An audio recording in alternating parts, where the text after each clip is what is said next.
Hi everyone, welcome to our event. This event is brought to you by DataTalks.Club, which is a community of people who love data. We have weekly events, and today is one of such events. If you want to find out more about the events we have, there is a link in the description. Go there, check it out. You'll see, I think we have currently only one event in our pipeline that is already published, which is about getting a job as a data engineer. So check it out if you're a data engineer who needs to find a job. But anyways, do not forget to subscribe to our YouTube channel if you haven't done this yet. This way you'll stay up to date with all the things we have. You'll get a notification when a future stream like the one we have today will start. And last but not least, we have an amazing Slack community where you can hang out with other data enthusiasts. So check it out. During today's interview, you can ask any question. There is a pinned link in the live chat for that. Click on that link, ask your questions, and we will be covering these questions during the interview. Now I will stop sharing that. I will open the questions that Johanna prepared. And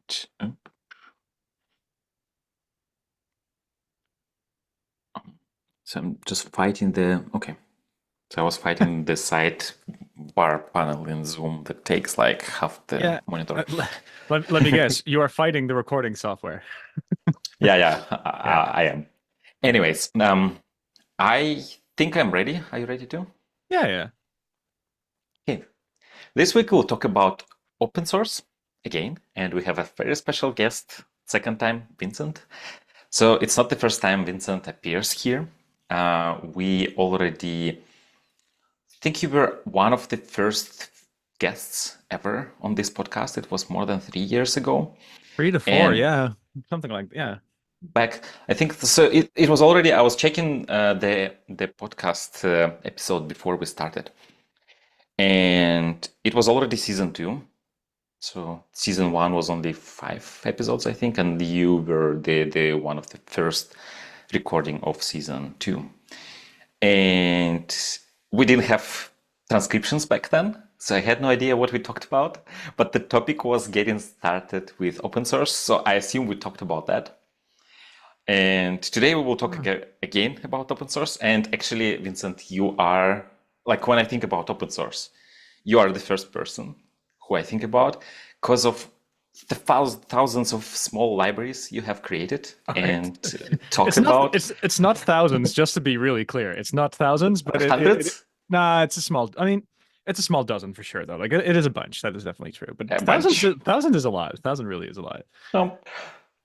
Well, compared to an average person in the industry, it's probably above like the number of open. Yes. Like maybe 99th percentile. So I actually, I don't know about, so there's I don't know, some sort of GitHub Actions thing that actually per country, like they check where you live. You can do that on GitHub. And I did at one point learn that I'm in the top 10 people doing stuff on open source on GitHub in the Netherlands. Like in some year, I know that I was in the top 10. And I also noticed like I knew 3 other people that were also in that top 10. So I know that I'm kind of up there. Not thousands though. Okay. Fair enough. Okay, so that was the bio. So I promised you I would improvise because we don't have the bio in show notes. I hope you will tell us more. So anyways. Sure. Thanks for the intro. Lovely intro. Yeah. So yeah, thanks for being here. Before we start, I actually want to make a shout out to Johanna. So the questions for today's interview are prepared by Johanna Bayer. Thanks, Johanna, for your help again. And the reason we're actually speaking here again is because she met with you at a conference, right? There was a PyLadies Code Sprint, and there were like a bunch of projects that were, there. And on behalf of sort of SciKit learning stuff, I was also there to help people get their first PR in. And she was kind of in my SciKit learn bubble doing docs work. And then she said, "Hey, Vincent, do you want to come on this podcast called Data Talks?" And I was like, "I think I've heard about that one before." Can I see a logo? And I saw the logo. I was like, "Oh, I've been on that thing before, but yeah, I don't mind coming back again." But one thing that is kind of interesting, also with the intro you just said, I think a couple of years ago we talked about SciKit Lego. Probably it was like one of the projects that we ended up talking about. And that project actually had a role in getting me the job that I've got now. So SciKit Lego were basically these Lego bricks that I've built back in the day with like some SciKit learn trick that I really like to use. And it's kind of a project that I've been maintaining on the side, but 5 years later, it has like 30,000 downloads a month or so. Like it's in production in a bunch of places. And it's one of the reasons why when some of the scikit-learn core maintainers started thinking about having a company, they thought, well, having someone like Vincent around might be useful. So like that was it's an interesting arc in that sense because back then I was just thinking, oh, this is just some sort of cute plugin. Um, but when it came to the job interview, there were these, oh, but he's the guy behind Scikit Lego. Oh, okay. Mhm. So it's interesting where 5 years later you start something, it can actually take you places as well that you can't predict. Um, an interesting flashback. So maybe what we should start with, and this is what we usually start with in our interviews, is your background. And can you talk about your career journey so far? Sure. So the short story is I studied econometrics and operations research, pretty math heavy stuff. And when I was just around graduating, I learned about this machine learning thing and I was kind of eager to try it out. So the goal I set to myself was I'm going to go backpacking for a bit and I'm going to take some client work with programming with me. And if I think clubbing is as fun as programming, then that's a sign that I should pivot my career a little bit closer to techie stuff as opposed to like wear a suit and be a consultant stuff. Hmm. Turned out, I actually thought programming was pretty neat. So that was a nice signal. I did some tech consulting for a while. And then at some point, I got a job offer from a company called Raza. Um, when they wanted me to be like a developer advocate. I had never heard of that before, but it sounded pretty interesting because it was kind of a gateway to NLP for me. Like I really wanted to do NLP stuff, and the consultancy company that I was working at. I mean, there's many reasons why I left, but I couldn't really do NLP stuff there at that time, so that was a good reason for me to sort of switch. Um, Around that time, I was also a pretty big fan of Spacey, and 2 years after having worked at Raza, the Spacey people, the Explosion AI people, they got a round of funding, and they could also use sort of a developer advocate person and someone who could also be like a core dev. So I did developer relations stuff there, and I was a core dev on their Prodigy product for 2 years. Um, at some point, then it was also time to leave there. But around the same time, there were these people from the scikit-learn maintainer group that were starting this company called Probabl. And that ball got rolling pretty quickly as well. So now I'm still doing open sourcey stuff there, but also developer relations stuff there. That's kind of the quick summary of all the stuff that happened. And in between, I've organized conferences, I've organized meetups, I built a bunch of open source projects. That's like stuff you do on the side. But um, in short, that's kind of how the cookie crumbled. How what? Yeah, that's like an American saying. That's how the cookie crumbles. Like What the does it mean? oh, I mean, so it's kind of like Bob's your uncle. Like that's the short story. Like a cookie can only crumble in one way. Like the crumbs will fall down. They will never split in other directions. So yeah, that's the way the cookie crumbles. Oh. Um, I've done So, NLP. Let me say, like sayings are weird, just in mhm, general. But the cookie crumbles, I think, if mhm. yeah, if I recall correctly, is still like an American saying. I think. And I was wondering, so there are companies behind open source products. And typically, these companies do not have the same name as the open source product. Like, for example, Explosion AI, Spacey, Probable, Scikit-learn. Then, like, I there are a mean, bunch of other. Raza has Raza in their product though, so like Yeah, some yeah, yeah. companies But actually do that. they do, yeah. So I'm wondering, like, why didn't they just call it Scikit-learn instead of Well, Probable? well, so okay, so in the case of Probable, I can actually I am a little bit of an explainer. Like, Scikit-learn is a huge project with a huge community, and some of its I would say core maintainers work at a company called Probable, but it's not like the company Probable is Scikit-learn. There's like a distinction there. I Like you see. you Okay. could say that Probable could maybe be seen as a brand operator of sorts because we do intend to hire lots of these open source maintainers to sort of work on this. But it's a larger community, so like claiming the name for a company would really not make sense. I Um, see. That makes sense, yeah. and also, I guess similar to what in the case of Explosion does Spacey, sure, but they also do other stuff. Prodigy, right? Yeah, so that they have a product, and if you by really calling yourself the name of your open source thing, you're also limiting yourself to not doing anything else.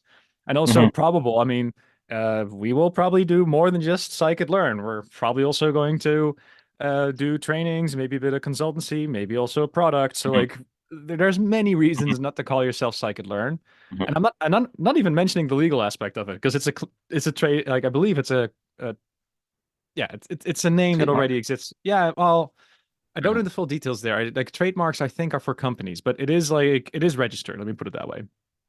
You cannot just call yourself Scikit-learn going forward. It is a brand that already exists. I'm Uh, just checking the website, SciKit I don't see any TM there, but like it probably belongs to NumFocus or some other to my knowledge, company. it's its own thing. So and also I believe I need to okay. So need to double check this, but NumFocus is like an umbrella that tries to do like funding for some open source projects. But you've got like non-focused projects and you've got associated projects. And if I'm not mistaken, I believe Scikit-learn is an associated project, not a project So that's NumPy is a NumFocus project, right? And Scikit-learn is only associated. that is my understanding. Yes. Uh-huh. Um, Makes Uh, sense. and Uh, and these things can change over time. I'm not necessarily like on top of that, but there are these subtle differences that again do matter because scikit-learn has been like a large community for like decades at this point. So it's not necessarily for a company to go ahead and claim. Like that's I do think that's an yeah, important makes sense. distinction. Yeah. And before that, it was mainly so I know that the creator and like um, initially it originated from INRIA, right? A research lab in France. Or So I was what's the there story there? Maybe you know that.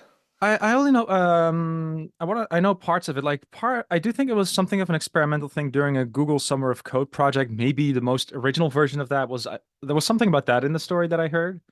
But very quickly it didn't become an INRIA project fully, but like a lot of the maintainers certainly did come from INRIA, I think. So like I could be wrong, but I think like 4 or 5 people semi full-time from INRIA were working on scikit-learn and also writing papers about some of the stuff that they were doing via that work.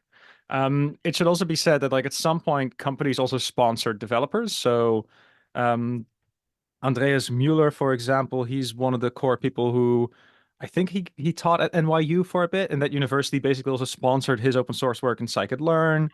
I believe Microsoft has a similar thing now. There are people over Quantsite Labs that have a very similar deal. They do some consulting, but also have some time to like add a PR or two. Um, I think that's kind of how it sort of naturally evolves. If you're a somewhat bigger company in the machine learning space, having a core developer be part of your team is kind of nice, right? Hmm. So it's actually kind of an okay investment to say to go to that person and say, "Hey, you work for us, but one day a week you're able to sort of do the open source thing there, and all the lessons that you've got in your mind are just going to project onto the rest of the team, and that can still make sense." But again, it's like a huge effort, many different people from different vantage points, and also there's tons of plugins in scikit-learn as well. Like So Scikit Lego. like my experiment is a thing, but also I don't know UMAP. Like if you want to use the UMAP 2D like clustering visualization algorithm, that's technically seen a scikit-learn plugin. You have to install it by pip installing umap-learn. And there are so many projects like it. And sure, you could argue that maybe that author who was working on UMAP didn't directly contribute lines of code to scikit-learn when he was working on UMAP, but it is part of the ecosystem and therefore still very valuable to like the project, I would say. And one of the reasons I know that it's not really easy to contribute something new to Scikit-learn, because like let's say there is a new method and it's awesome, and I want to implement it in Scikit-learn. Most likely, my pull request will be rejected because the maintainers don't want to keep maintaining it, right? So That's I why mean, it's easier to just create a plugin and follow the API and install it separately rather than to put this load of maintaining this new thing on the maintainers of scikit-learn. sort of. So there's a couple of concerns. So one of course is, well, I have a new fancy method, but then okay, did you benchmark it the right way? Right? Like it can be seen as a career boost to have your algorithm move into scikit-learn, and sort of people will acknowledge that, but it's It's not just the burden of maintaining it, it's also well, people look at scikit-learn as kind of the example to copy. So the stuff that is Okay. in there should be like good. And Oh, that's it. there's a couple of algorithms you want to have around for historical reasons, like naive Bayes. I think it's somewhat safe to say that's not the state of the art anymore, but it is one of the core algorithms, so it has to be in scikit-learn. That's a good reason to keep it in. But you can't really do that for every single paper out there. Like it would just get unmaintainable very quickly. And one reason, I could be wrong, but like one reason why I think UMAP, for example, isn't in scikit-learn is related to the fact that UMAP relies on Numba, which is this Mm-hmm. a really cool LLVM compiler trick to get your Python code super quick. But scikit-learn, I mean, then you're introducing a whole new backend as well for your Mm-hmm. compute. It's so sometimes it's also the dependencies that could be the issue. Mm-hmm. And Makes sense. Yeah. like a fun thing now, I would say is so scikit-learn again, scikit-lego, the project I help maintain, has a new maintainer now. And one thing that he really likes to do, which is awesome, is he likes to look at the scikit-learn issue list. And there's a couple of things where some of the scikit-learn maintainers say, well, we're not going to implement this now because we don't, for lots of reasons. But a project like scikit-lego can go, well, that sounds like a fun thing to implement. Let's do it. Mm-hmm. Like the goal of scikit-lego is to be fun for the maintainers and be useful. So we can so all some of the stuff that scikit-learn cannot have, like as long as it's fun to implement, we can kind of go about it. But scikit-lego is also something not to be taken as serious as scikit-learn, just to be really clear on that. But I think it's very fair for a project like scikit-learn. Like if you want to be the stable core of everything, you got to be a bit careful with what you let in. Like otherwise, it might be detrimental to the project. Okay. Can you tell us more about SciKit Lego, how it appeared, and then how maintaining this library and working on this library actually led to working at Probabl?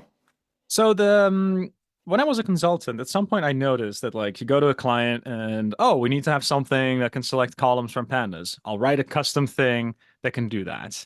You go to the next client, and back then, definitely still pandas, definitely still need that component. And at some point, I was just kind of done with re-implementing the same thing over and over and over again. And there were just these components that are something kind of I get that scikit-learn wouldn't want to have it, but it just made sense for this one use case. And I figured, well, if I just have a collection of Lego bricks that I made myself, then maybe building that in the open just makes a whole lot of sense. And I had a colleague, Matthijs Browns. He was also really into it.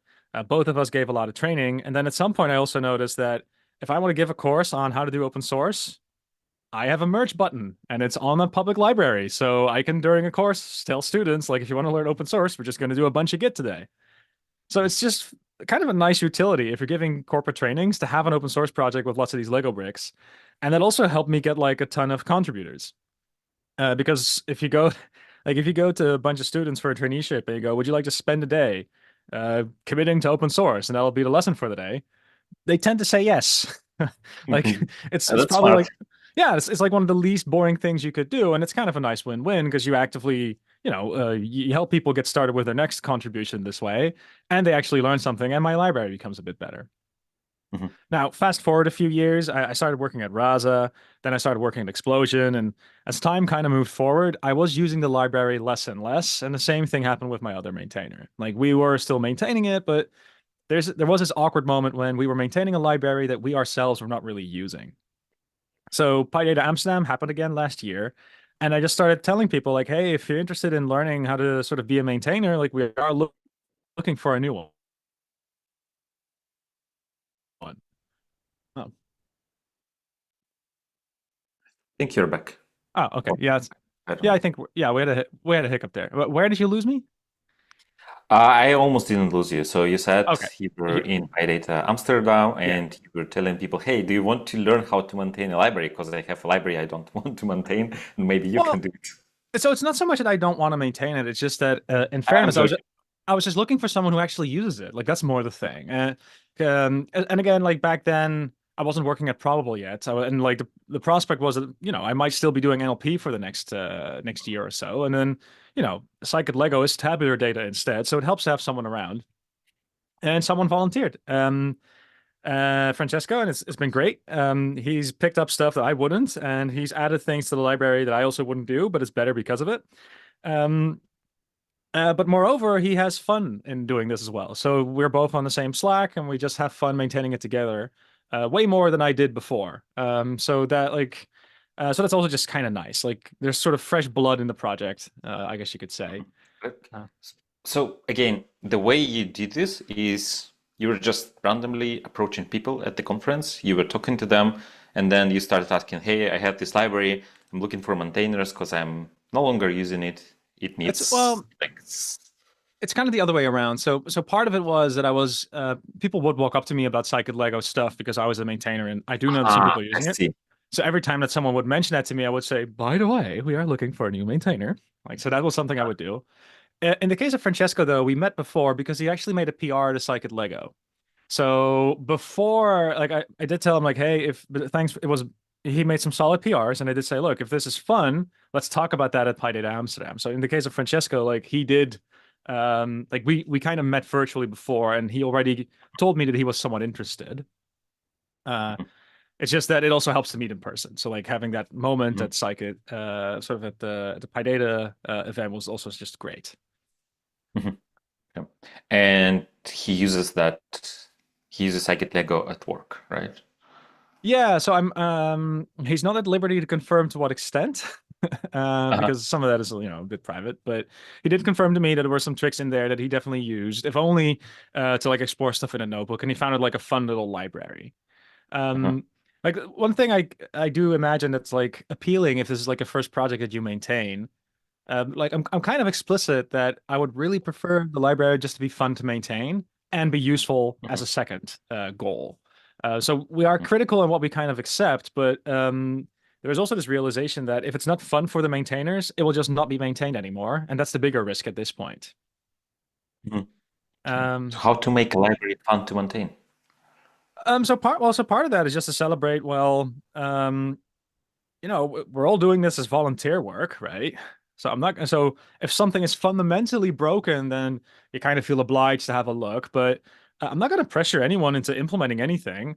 And in fact, I would prefer people to like consider implementing things if it's either in their domain or if it sounds like a fun experiment.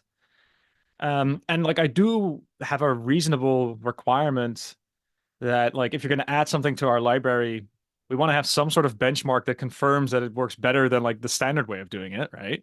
Because like I don't want to maintain. We have a couple of silly components, but like having the benchmark is also great for documentation. Like it helps to motivate people to sort of explore it.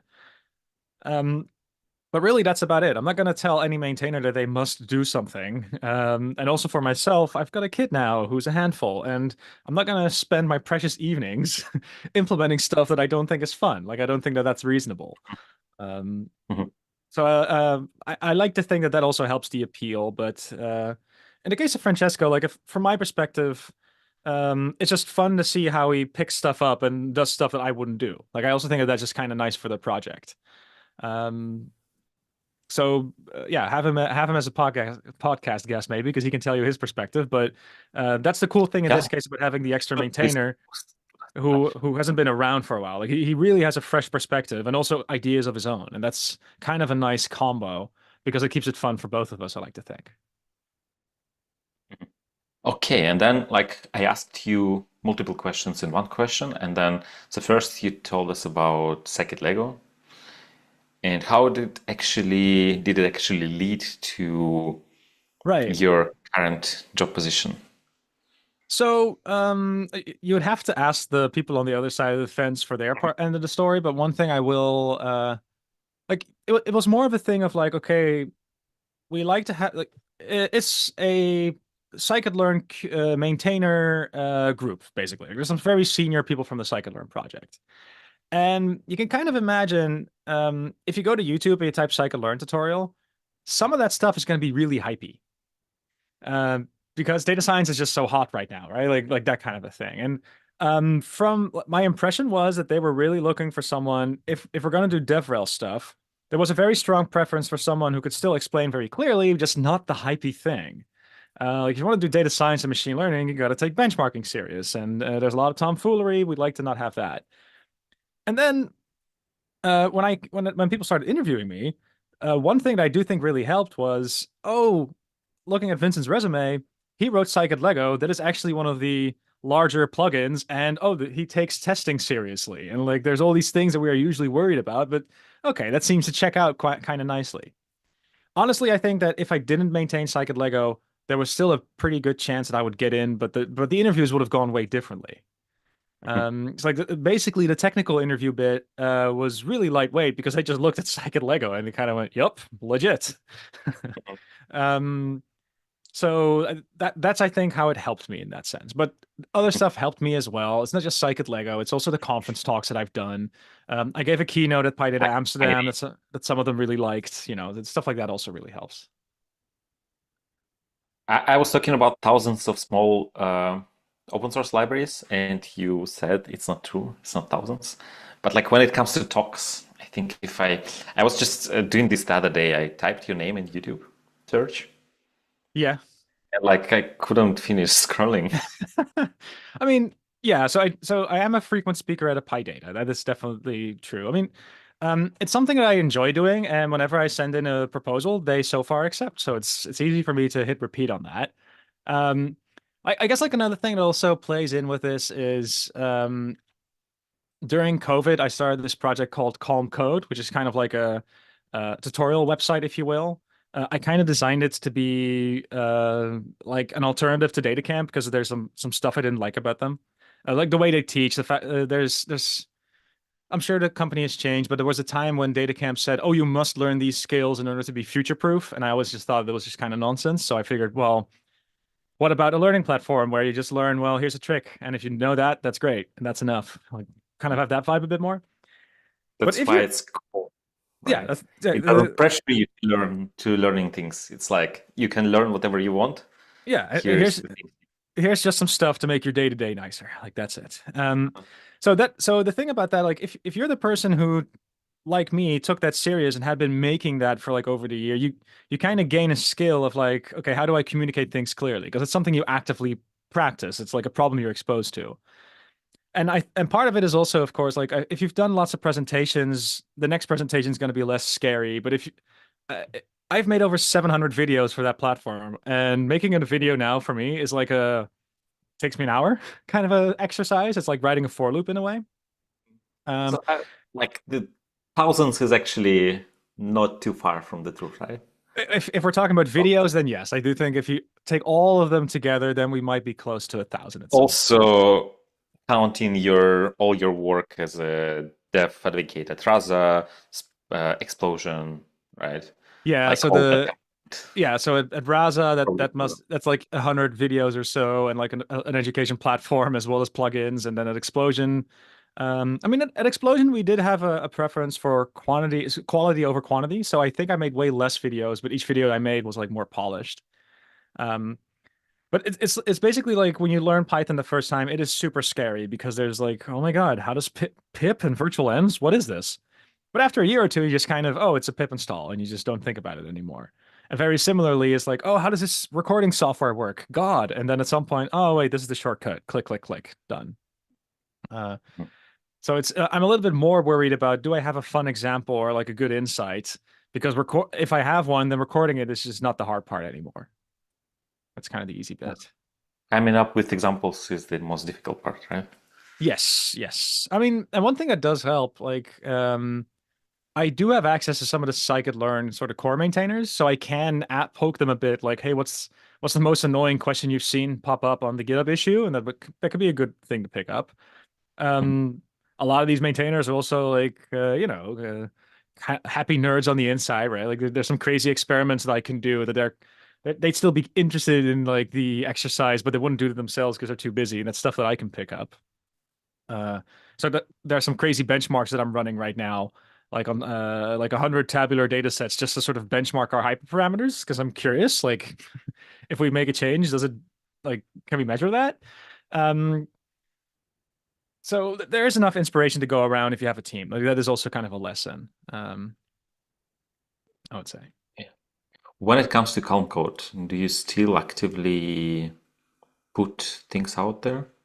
So yeah, so for Calm Code, I came to a similar conclusion with Scikit Lego. Like I could do this thing on my own, but like from a sustainability perspective, on one end, there's also a limit to my knowledge. So having a collaborator around just for that would make sense. You know, someone who's a bit more in depth into databases and stuff, like that would be useful, I think. And that's um I could teach myself, but like it would be more effective if I have someone around who just knows stuff that I don't. Also for the motivation, I just noticed it'd be more fun to collaborate with someone. Um, so what has been happening is there is now a collaborator, and we're actually building a proper platform for Calm Code because up until now it was like two for loops and a bunch of Markdown files. That's amazing when you are working on your own, but it's not as amazing when you want to have like, well, like at some point maybe you want to have like a login and a payment thing and stuff like that. So the thinking here is to make that thing sustainable. I would like that to be a hobby project that just gives a trickle of income. So me and this collaborator can like hire someone externally who can give us like uh notebooks that we can turn into videos, let's say, like something like that. I think would be a really cool end game, something we could do longer term. Mhm. So we're building this right now. Like the Django app is live. Like people have not noticed it going down or anything, even though we made tons and tons of So right now changes. it's Django. Yeah. So it was yeah. So it's a full So you Django app implemented now. it. Yeah. So and we're adding all sorts of stuff to it right now, but we're learning how to do payments, which is a huge pain. Uh, but the goal will be that this will just be I would like to do more content on that thing. I have been adding like once a month a new sort of short course. So I'm still doing stuff. But the hope will be that this will be like still a calm place, but maybe we can do more about databases and maybe we can do a little bit more data analytics and maybe a little bit more cloud, a little bit more Docker and Kubernetes and uh, Mhm. not just have Vincent do his Vincent thing, but just a more general, here's just calm code. That's kind of Mhm. what, the next phase of the project. I see that there is already some Docker stuff, right? Barely. I have in my mind what I would like to add. So there's like a few mini Docker things on there, but there's like way more that we would want to do. Yeah. Like one of the things I'm interested in doing is I would love to have a sort of insights and benchmarks section where it's more about the demo and an idea. It's not about being optimal. And one thing I am interested in doing there with Docker is, so GitHub Actions, right? Mhm. When does it make sense to have a custom runner? Like you're not gonna give your compute costs to GitHub, you're gonna give it your own VM. Like when does it make sense to sort of do stuff Some like that? runner is when the action is executed on Yes. your environment, not Yeah. in GitHub or not on GitHub environment. Yes. So, but the thing is, if you do that, there's actually a trick you can pull off. Because if it's a VM that you own and you have Docker on it, it does the caching for you on that machine. So if you have insane Docker containers with like sentence transformer, big ass PyTorch models, etc., assuming you don't make any big changes to like the core library, that entire thing is going to be cached. No download needed. And sure, you could do something like that with a GitHub registry, and you could hook up the GitHub registry, sort of the Docker registry to your GitHub Actions. You could go there. Oh, but hang on. If you just do this on a VM, you just kind of get this for free. That's kind of a nice little benchmark and insight. Except the VM is not free. Well, sure, but like, but you can pick your own VM, and if it could be something that you've paid ahead of time with like a good rebate. It can also be something that you have in your Kubernetes cluster anyway, Yeah. and this is the thing I kind of want to pitch there. It can also be a VM from a cloud provider that has carbon negative compute, and they do exist. So the big cloud providers don't do this, but there's a startup here in the Netherlands called Leaf Cloud, and I do want to give them a shout out because it's a badass idea. They put server racks in basements of apartment buildings. There's a glass fiber connection to a data center. They have all the disk there, but the compute happens like in the basement, and all the heat that comes from that is used to preheat water, therefore saving gas use. And when you do the math, it turns out that that's actually carbon negative because it reduces the gas usage. Another benefit is that you only pay for the compute, and dealing with the heat is now paid for by another party. So it's actually economically competitive as well. Mhm. And when you put all of that together, then you do kind of go like, okay, there's all sorts of cool stuff you can do if you just own it yourself a bit. Mhm. And I would like to have more of those examples where you don't need a cloud provider for everything. Sometimes you just need to be aware of the fact that you can really still do everything. It's code. It's yours. Like that intellectual freedom is something I would like to celebrate more on Calm Code going forward. Mhm. Yeah, and speaking of Docker, so you mentioned that for us, for people who have been around the Python ecosystem for some time, um, pip install is the everyday thing you do. You don't even realize like it's Hmm. your muscle memory, like create virtual environment, do pip install.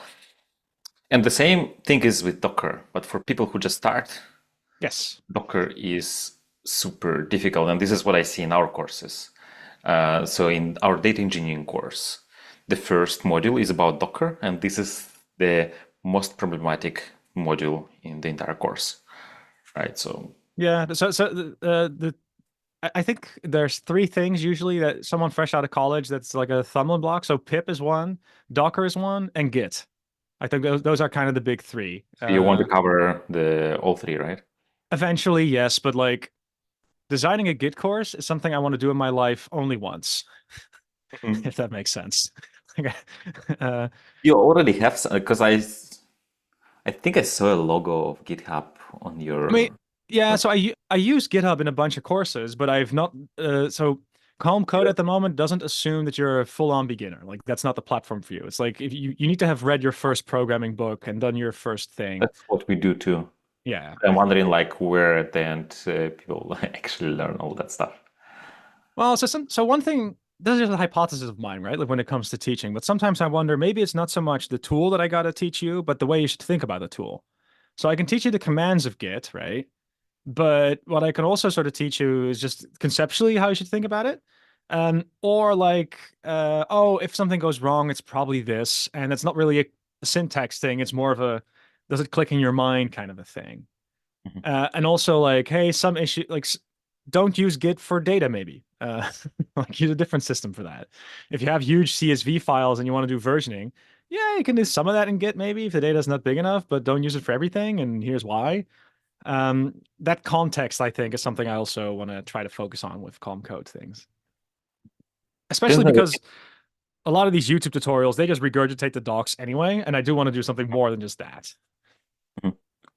Yeah, so interestingly, while we were talking about that, I realized that I never took a Git course, I never took a Docker course, I never took a Python course.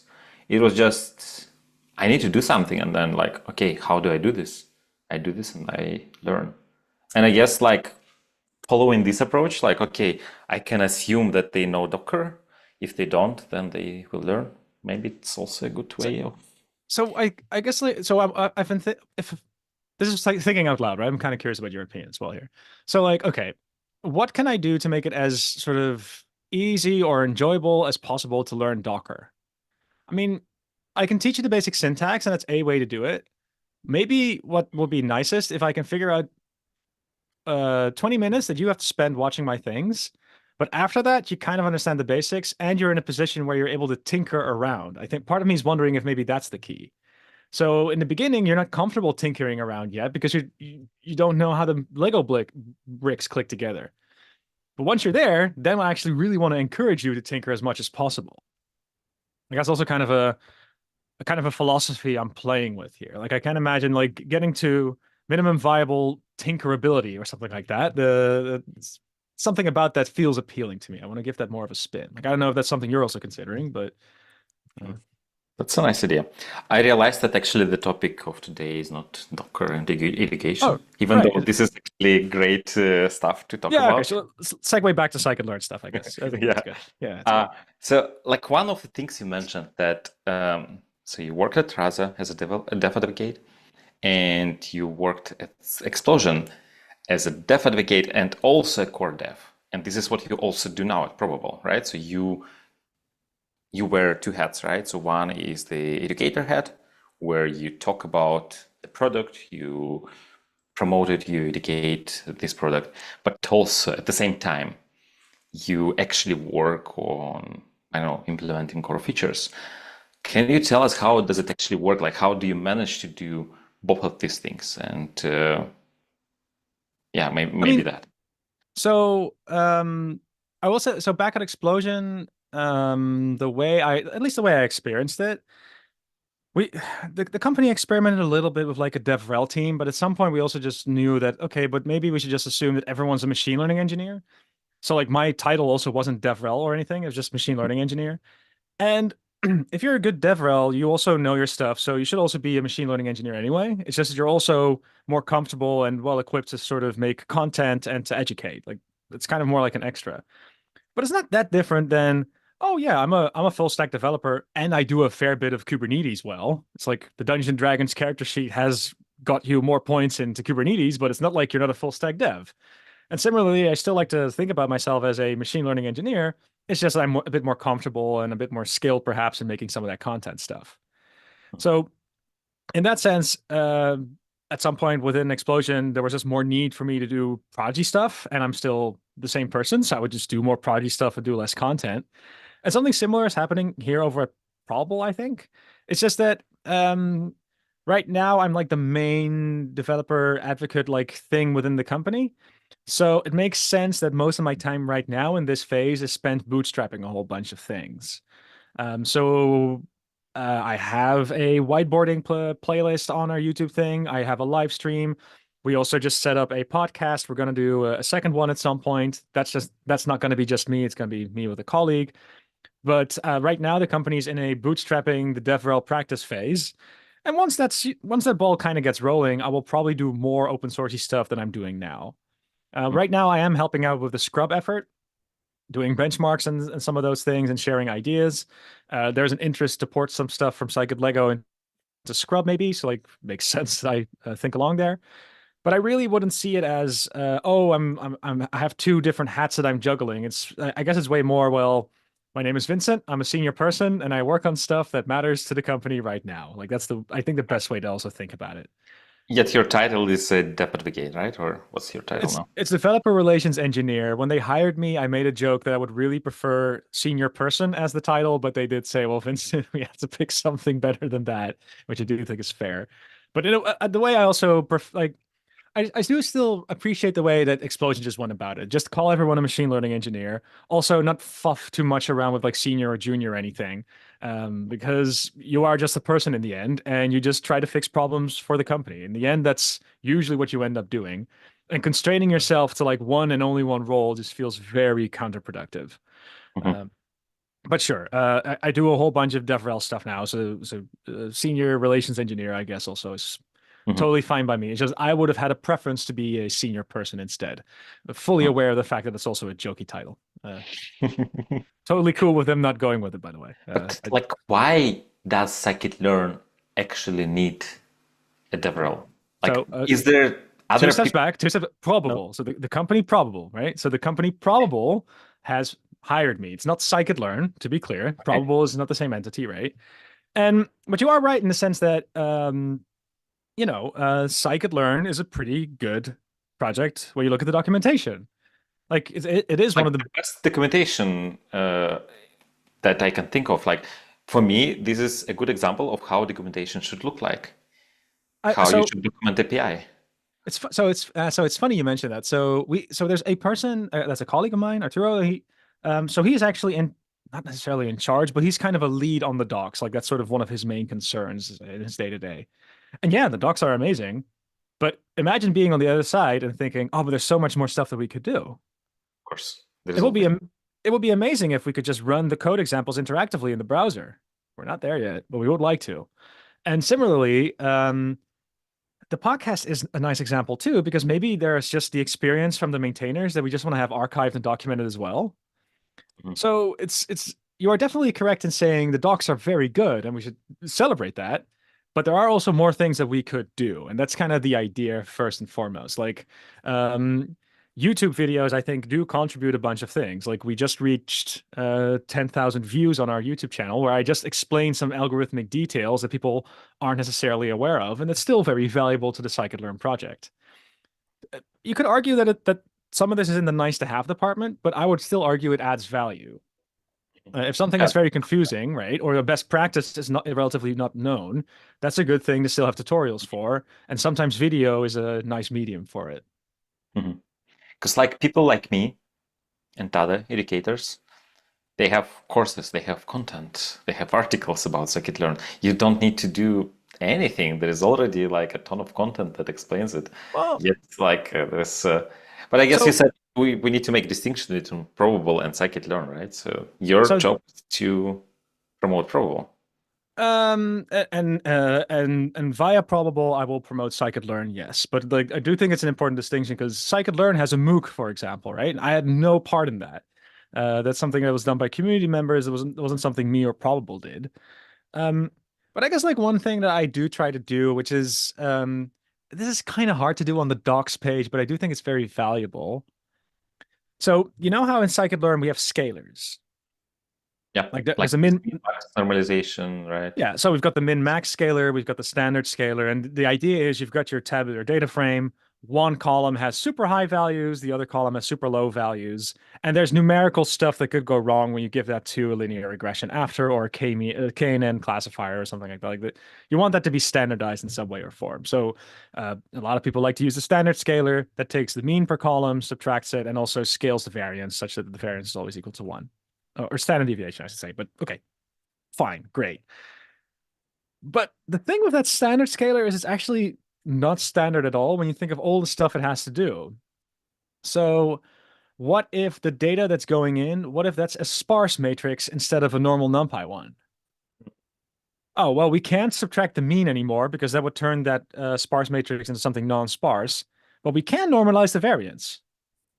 Oh, okay. So that should be a feature. We should be able to do that actually. That'd be like super nice. All right.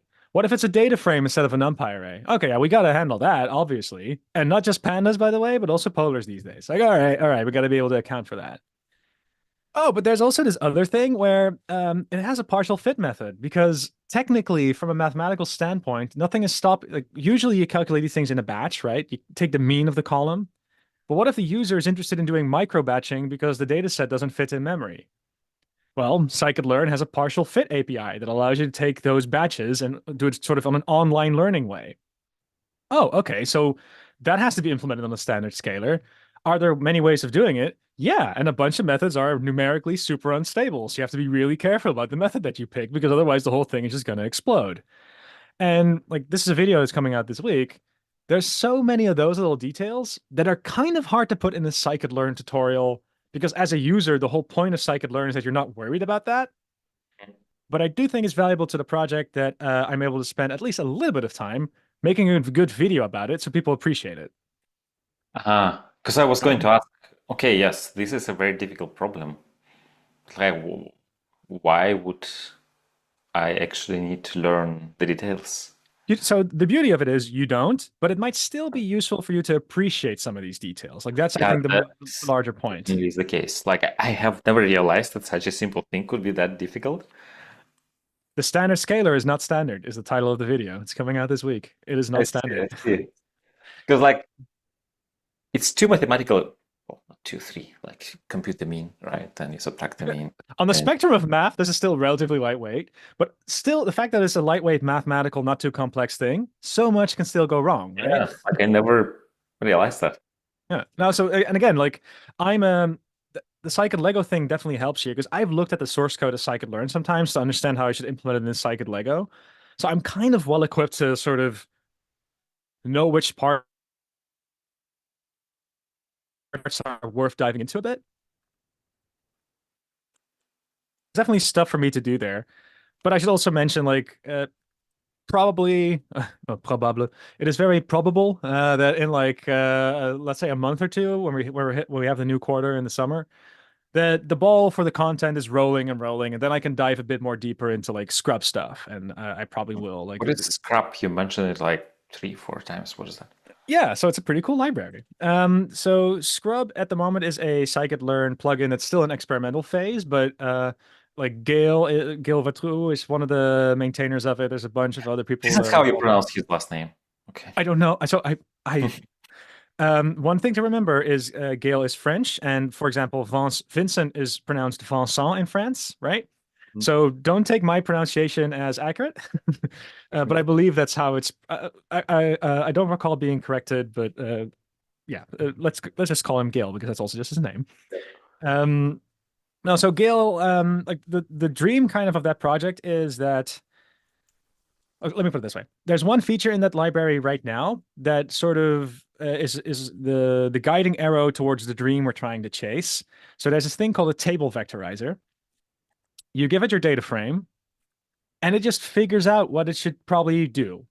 And it's kind of the 80-20 thing where, okay, there's only 3 categories in this column, so we one hot encode that. Oh, there's over 100 in this one. okay, let's do a topic model thing instead because we probably don't want to have that sparse of an input. Like that, there's a couple of tricks like that. And the idea is we just have enough features for you to handle the tabular stuff, and such that your pipeline is just a few components without having to be very elaborate. And this should give you a very reasonable benchmark. Like the dream is kind of that if you just use a table vectorizer, let's say, and then histogram gradient boosted regressor or classifier, depending on your use case, that you're kind of 80% of the way there. Hmm. Like, and those components, yeah. Almost. Well, so these components are definitely a little bit too experimental to go into scikit-learn directly right now, but you can imagine that like there's stuff to be gained here that will be very pragmatic and useful. So that's kind of the overarching goal of that effort. Sounds quite cool. The like one thing I do think is there's one trick in there that I do think is maybe nice to mention. So there's this thing in there called a gap encoder. Gap Uh, order so for gap. Yeah, so GAP actually stands for gamma. Like it's a distribution name. It doesn't have anything to do with a gap in the literal sense, uh-huh. but it's more of a topic modeling thing that's happening in there. So let's say that you've got a column with a dirty category, let's say. So there are typos in there. And the example we have on the docs is we have job titles. So you're a senior programmer or a senior fireman expert, and then there's like typos in there as well. Well, we could one-hot encode all of that. We could. But you can also look at that and say, well, senior has meaning, like almost as if we're modeling this as text, right? And maybe there are clusters in there. So instead of one-hot encoding it, let's just tell the algorithm, well, try to figure out 20 topics or so and have that return that as a dense array where probably all the senior firemen or police officers there in one topic and etc. And this is kind of a nice way to prevent that explosion of one-hot encoding from happening. So tools like that are also being used under the hood here. And there's also a bit of research behind this as well. So like, again, like before, we aren't expecting you to be aware of all the algorithms under the hood. We would like it if you appreciate them, but we're really trying to make it easier for you to just dunk a data frame in there and have a solid benchmark and then from there you can fiddle, but like have that solid benchmark there. Also to compare approaches from academic articles. Yeah, that does sound awesome. And it also answers, like in our courses, we have question, okay, like I realize with 10 categories I can use that, but like what we have 1,000 categories, and then there are a million of ways, there are many ways you can deal with thousands of categories, right? Like you can do topic modeling, you can do mean average encoding or whatever, like that. There are many different ways, You right? can model it as text. There's Yeah. lots of stuff that you could do. You can use embeddings even. But the hope of Skrub is that we are necessarily going to be perfect for a use case, but it should at least be a reasonable place to start with very little effort. That's what I was thinking. Like instead of like telling, okay, look, there are this and this and these options, the answer could be instead, try this library and see what it comes up with, and try to understand what are the encoders it uses for encoding your table, right? And then you will understand how it works. Yeah, and the thing also to remember here is we will never be able to do it perfectly. So because suddenly, so oh, this is a string. Yeah, but in the string, it's an IP address. All right, maybe. Not sure if we can detect that, right? Some of that stuff still needs to be custom. But like Yeah. another avenue that I'm helping out with there is just the time series stuff. So how do you encode a date or a date time, and can we make that distinction? And what are sensible defaults there? That's also something I've got an opinion on. So scikit-learn existed for quite some time without a company behind it. Why all of a sudden? Um, So what I'm about to do is I'm about to give like a perspective, and for many people in the company, they might have a slightly different perspective. Like, why would you start a company? But I can imagine when they started this, there were a couple of concerns. One of them was, well, it is an open source project, and a lot of it is sort of funded via, I do think India definitely did a lot of good stuff with funding it. But you can wonder, do we really want the open source project scikit-learn, which is at the center of everything, to be dependent on academic funding models? Mhm. I mean, it's worked out pretty okay from what I can gather, not being a maintainer, but there is something to be said, like, okay, there's still a funding concern no matter what, and maybe a company could make sense there. Mhm. And then there's also the matter of the fact that, like, it adds tremendous value, and there might be companies willing to pay for it, right? some companies have a lot of time and not a lot of money. Some companies have not a lot of time but a lot of money. It will be kind of nice if we can figure out a company structure such that that money actually is spent on maintaining scikit-learn and its little ecosystem. So that definitely is part of it. Another idea is also that it will be cool if maybe there are just more European companies doing this sort of stuff, and France is trying to position itself into this a bit. Hugging Face, there's Mistral, there's a bunch, but like Probabl also kind of fits that story. Like, let's have more European-centric tech companies as well, because it's yeah, it feels like all the cloud providers are from the US these days, and it will be kind of nice to have more stuff from Europe. Um, and and then there's also like if you're a company, this still needs to be proven, but like I can also imagine by putting some of this stuff in a company, you are also exposing yourself a little bit more to industry problems. Because I don't know for sure, but I do think it's fair to say that a large chunk of the scikit-learn maintainers, they do have an academic background. Some of them will definitely also have industry exposure, but there is also something about the fact that, like, yeah, by actually being a company, you are going to be doing company stuff, and to be just exposed to that is probably also going to be good for the project. Mhm. Okay. Um, so, and again, like these are just reasons. Everyone within the company favors one reason a bit more than the other, maybe, but like this is the general vibe. And then at some point, you do kind of go like, yeah, okay, company makes sense. This is something that should be tried.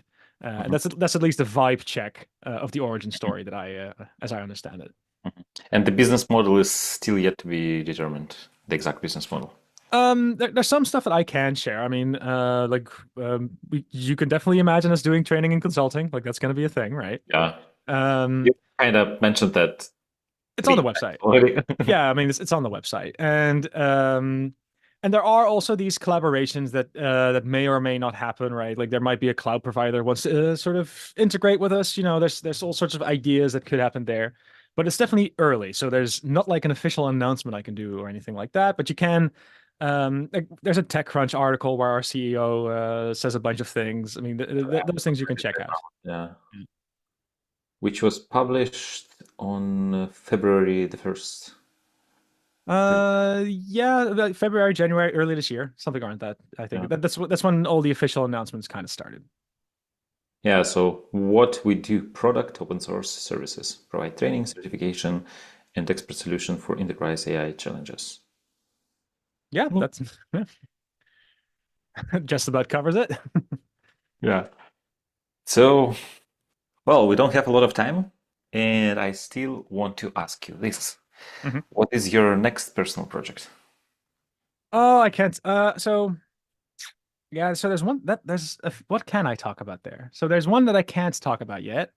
Oh, there's one that I can talk about actually. Calm Code will have a book. Code So will have a book.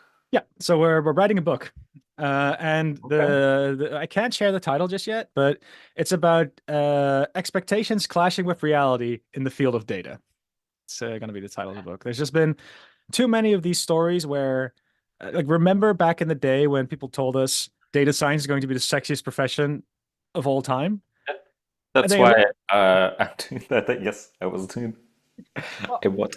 I bought that. well, oh, so like, but then you look back at the last 10 years and you do kind of go like, gee, a bunch of things were overpromised.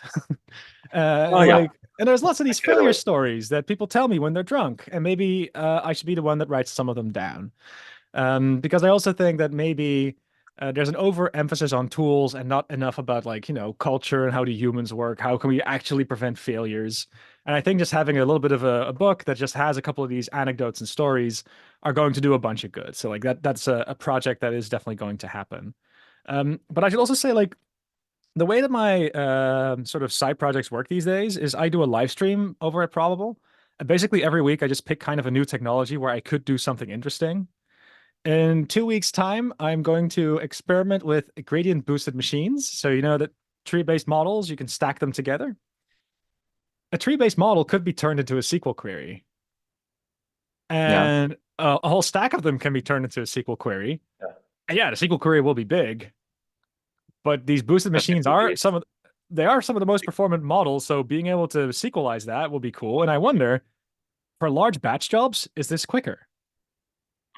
Okay. I don't Quicker know. than loading the data, turning it into sending it to the unparalleled Python idea. process. Like maybe Mm. this could be handled better inside of a database or like a query engine that's optimized for this. Sending it to a Python Like process feels for expensive. delivery houses, like for BigQuery, for example, or Yeah. for other alternatives, you pay for the data scan, right? Yeah, well, not, but also like you have to move it into Python and back out. Like that's Yeah, yeah. also there's all sorts of stuff there. Hmm. That's interesting. Um, and I have no idea if this will work, but that's what the live stream is for. Okay, so um, you are going to figure this out on the live stream. The way it works, I every Wednesday I have an afternoon where I prepare the live stream, and then during the live stream, part of it is live coding, but part of it is just okay. Here's some stuff I've seen, some lessons I've learned just from doing this, and then a conversation starts with cute people, and then either I pick it up again next week or I pick a different topic. It's So you kind come of prepared. It's not a like complete yes. exploration. I No, see. I think it's reasonable if people are going to spend their lunch watching me. I do think it's fair that I do prepare at least Yeah, something. yeah. Yeah. Yeah, I was curious how exactly it works. So I would be nervous to be unprepared to this I, stream. it can. So I've also done a few streams unprepared, but then it was about like Embeddor, a library that I wrote, so that I can do that from my Okay. So that's an easy demo. Yeah. Um, but I can also another thing. I do want to do my homework because let's say last week I did something on IBIS, and I do want to give a fair representation of what IBIS can or can't do. I shouldn't say nonsense. So also because I'm sometimes demoing other projects that aren't from within my company, I also think it's fair that I at least do some of my homework and Mhm. also like post an issue on GitHub and like get their feedback and that sort of thing. Makes sense. Okay, I think that's all we have time for today. Amazing Cool. having you again. So actually, like this is our second interview with you, but you also did a demo. You mentioned the Doubt Lab and you- Embedder, I guess, yeah, yeah, somewhere. yeah. Yeah. I'm not sure about SciKit Lego, maybe too, but the embedder certainly. Okay, so thanks again for joining us today, for sharing your experience with us, for sharing your opinion on things, for talking about your future plans, and thanks everyone too for joining us today and listening in. So yeah, that was fun. Have a good one. Yeah, you too. Have a great week. Goodbye.